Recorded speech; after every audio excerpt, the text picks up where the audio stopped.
Hello साथियों, नमस्कार। आज हम मिलवाने वाले हैं एक ऐसी शख्सियत से जिन्होंने अभी हाल में ही जो रिजल्ट आया है यूपीपीएससी 2022 का, उसमें यूपीपीएससी की लिस्ट में अपनी जगह बनाई है और उसमें डाइट जो सीनियर डाइट लेक्चरर के पद पे चयनित हुई हैं। मैडम रेशम जी हैं। आज हम आपको बताएंगे और चर्चा करेंगे मैडम से इस संदर्भ में कि आखिर किस तरीके का इनका संघर्ष रहा, पीटी को लेकर के क्या संघर्ष था, मेंस को लेकर के क्या संघर्ष था और इंटरव्यू को लेकर के क्या संघर्ष था। इन सारे पहलुओं पे तो बात करेंगे ही, साथ में हम ये भी बात करेंगे कि आखिर किस तरीके से मैडम को एक सामाजिक जो प्रेशर होता है, फैमिली का जो प्रेशर होता है, उससे उन्होंने कैसे डील किया है और किस तरीके से सिलेक्शन अपना सुनिश्चित किया है और आगे भी मैडम के क्या उद्देश्य है उस पर भी हम चर्चा करेंगे। तो सबसे पहले मैडम आपका स्वागत है, वेलकम है एग्जाम दृष्टि में। जी सर। तो मैडम सबसे पहले तो यही बात कि आखिर ये पब्लिक सर्विस कमीशन, क्योंकि जनरली लड़कियों के तो ये कहा जाता है कि टीचर बन जाओ, कुछ ऐसे बन जाओ, तो कैसे पब्लिक सर्विस कमीशन क्यों? सर जैसे कि मैंने बीएड और एमएड करा हुआ है जी। तो जैसे आपने बताया कि पब्लिक सर्विस कमीशन जो होता है वो फॉर फीमेल्स नहीं है। जी जी। तो मेरे जो परिवार था वो भी ऐसा ही बैकग्राउंड था, ना मिडिल क्लास फैमिली है, तो उनको भी ये लगा कि एज अ फीमेल मुझे टीचर ही बनना चाहिए।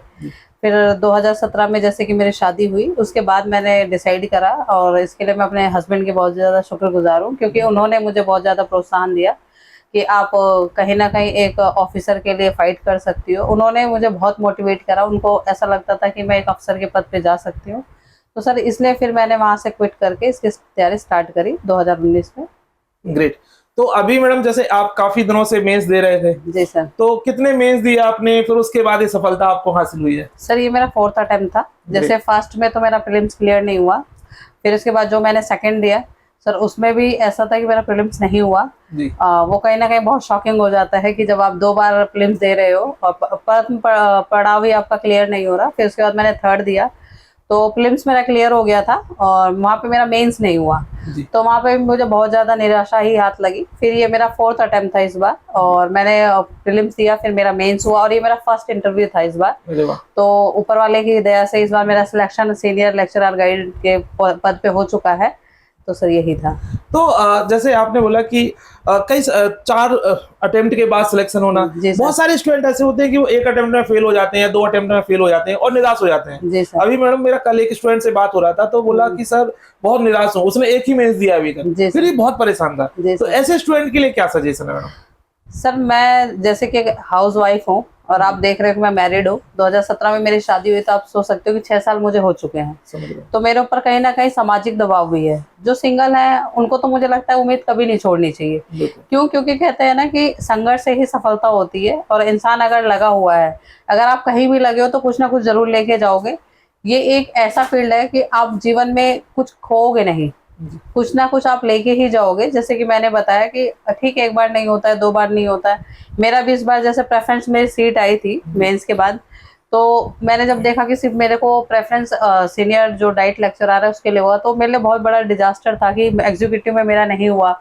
फिर भी मुझे होप थी, क्योंकि सर सीनियर डाइट लेक्चरर की सिर्फ 19 पोस्ट थी, पर मेरे मन में एक ही चीज है, मुझे एक ही चाहिए ना एक्चुअली। सही। हाँ, तो मुझे एक ही चाहिए। तो उसके लिए मैंने फिर अपने आप को कहीं ना कहीं मेंटली प्रिपेयर करा, क्योंकि मैंने आज तक जो भी मेरे 4 साल की जर्नी रही पीसीएस की, मैंने एक चीज सीखी है कि सर ये जो एग्जाम है ना, वो कभी भी आप मेहनत से कम दिमाग से ज्यादा जीतते हो। क्यों? क्योंकि ये एक ऐसा प्रेशर है, पेशेंस का गेम है। पेशेंस का गेम है। और दूसरी बात मैंने जैसे कि बताया कि प्रीलिम्स भी कई बार नहीं होता है। कई बार ऐसा होता है कि हम बिल्कुल शॉक्ड हो जाते हैं अपने रिजल्ट को लेके। और सर 5 लाख बच्चे इसमें कहीं ना कहीं अप्लाई कर रहे हैं, 300-350 पोस्ट है, तो पेशेंस तो इसमें काम करेगा आपका। सर यही था। हाँ। तो मैडम आपने जैसे बताया कि आपके हस्बैंड का सबसे ज्यादा सपोर्ट था। जी सर। तो ये एक बहुत बड़ा मोटिवेशन होता है कि जब आपको फैमिली में कोई सपोर्ट करता है, क्योंकि जनरली यही होता है कि यदि लेडीज है, लड़की है, शादी हो गई तो फिर अब ठीक है, घर बार संभालो और हो गया, लेकिन ये अपने आप में एक बहुत बड़ा मोटिवेशन है।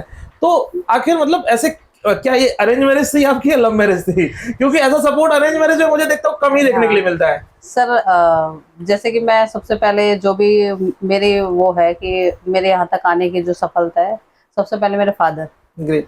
क्यों? क्योंकि वो 8वीं पास हैं। वो उसके बाद भी उन्होंने मुझे बीएड एमएड कराया। भरोसा करना जो बच्चों पे। भरोसा है। फिर उन्होंने मुझे बीएड एमएड कराया।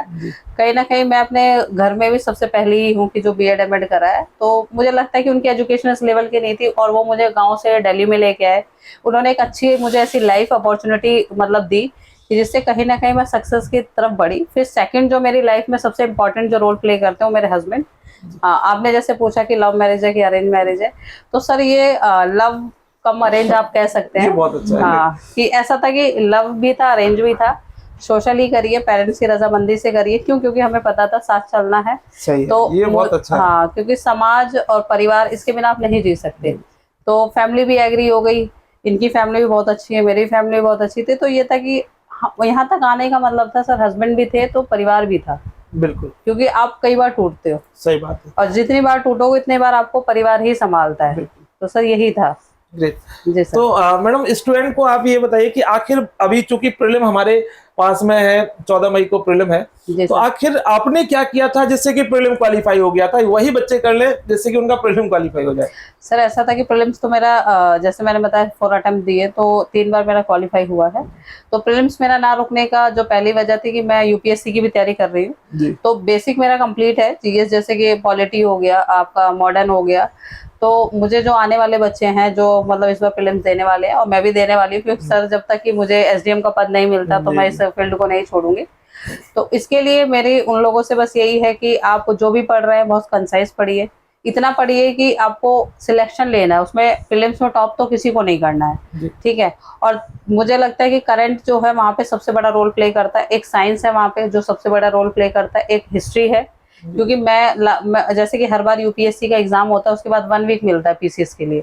तो मेरी स्ट्रैटेजी कभी शुरू से पीसीएस की नहीं है। मेरी स्ट्रैटेजी यही होती है कि यूपीएससी दिया, मेरे पास 1 वीक होता है, पर मुझे ये पता है कि 1 वीक में मेरे पास एक दिन में 24 घंटे हैं।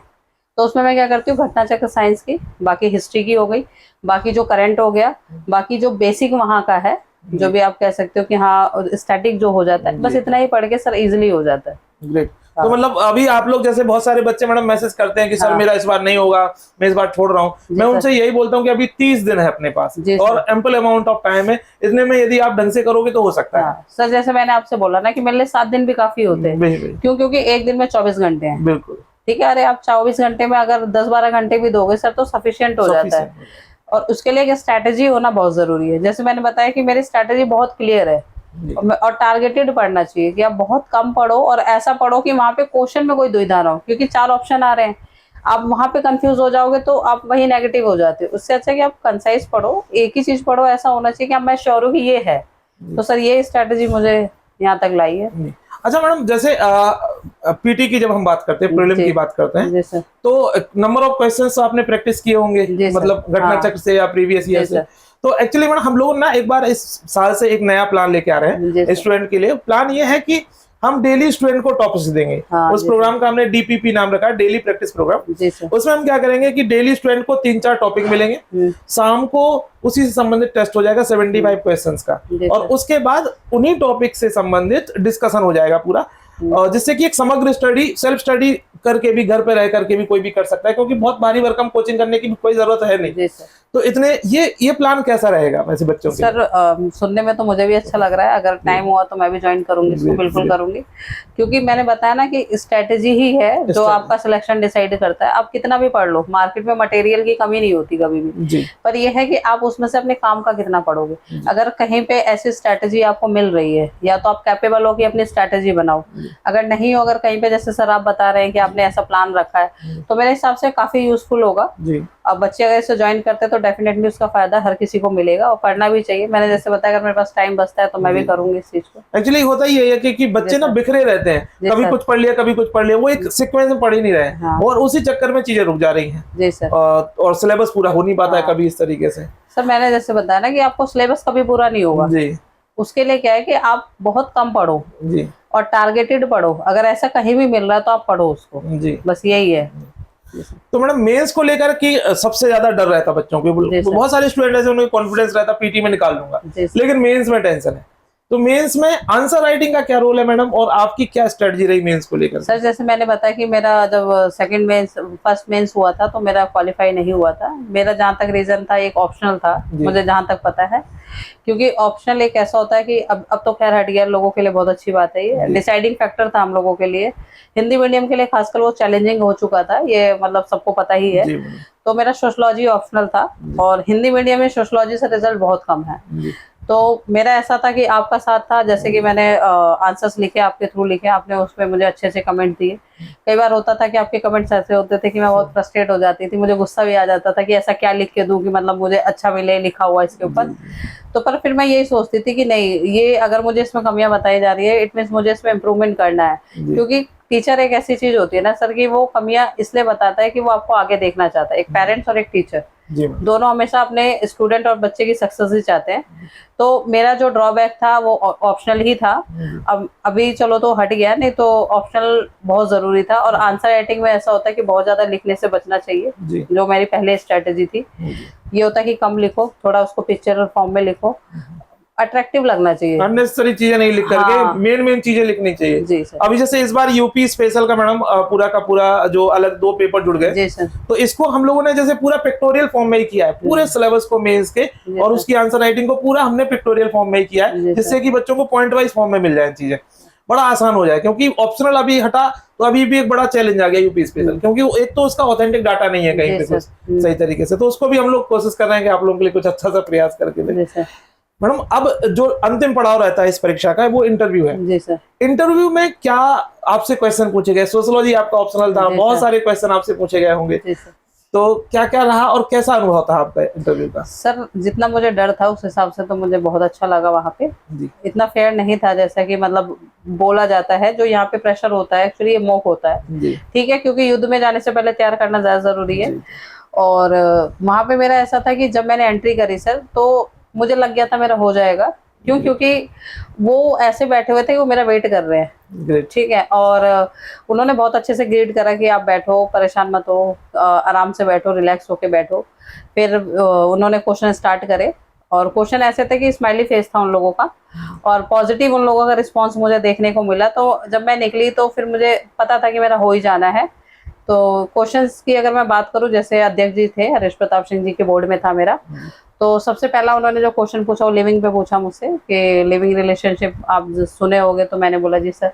तो फिर उन्होंने यही पूछा कि वैध है अवैध है।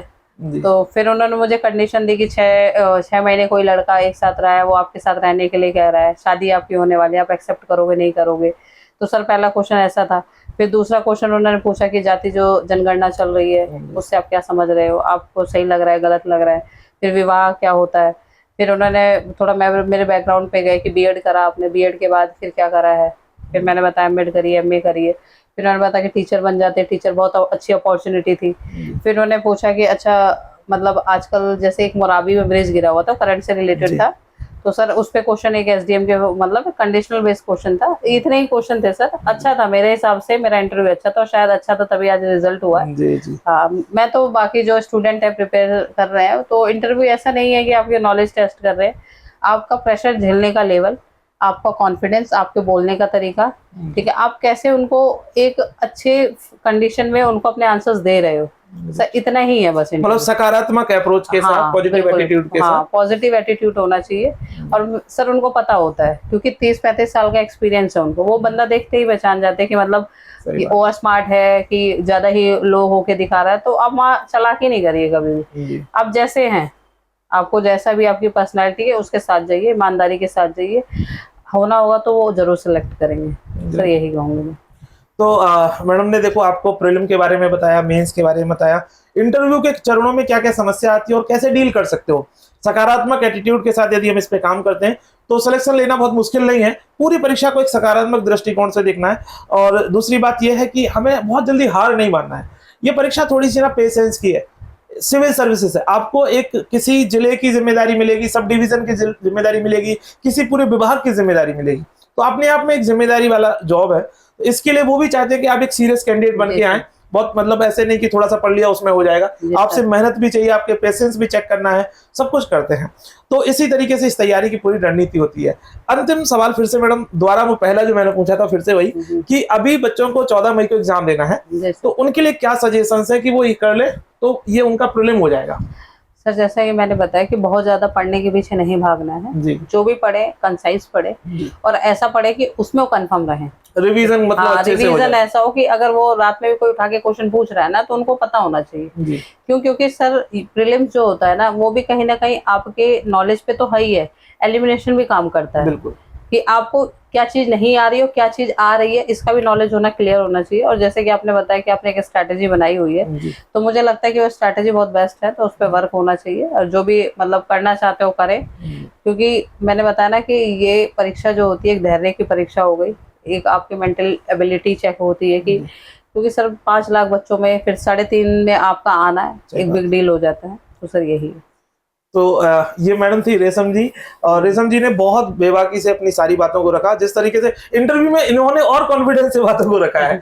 और इसीलिए देखो इंटरव्यू में बहुत महत्वपूर्ण होता है, इंटरव्यू में अच्छे मार्क्स आपका सिलेक्शन होगा या नहीं होगा ये तय कराता है। जी सर। तो इंटरव्यू में तो बट ऑब्वियस है कि अच्छा रहा ही है, तभी जाकर के इस तरीके से चीजों को प्रेजेंट किया गया है। दूसरी बात कि आप लोग भी पेशेंस बनाए रहें। दूसरी बात, अपना कॉन्फिडेंस बना करके तैयारी कंटिन्यू करते रहें, revision and revision and revision. अंतिम 30-35 दिन जितने भी दिन बचे हुए हैं, आप कंटिन्यू रिवीजन करते रहें। जितना ज्यादा रिवाइज करोगे उतना ज्यादा आपके लिए फायदा मिलेगा। बाकी की और किसी भी इंक्वायरी के लिए, किसी भी जानकारी के लिए आप हमारे नंबर्स पे कॉल कर सकते हैं। जय हिंद, जय भारत, थैंक यू।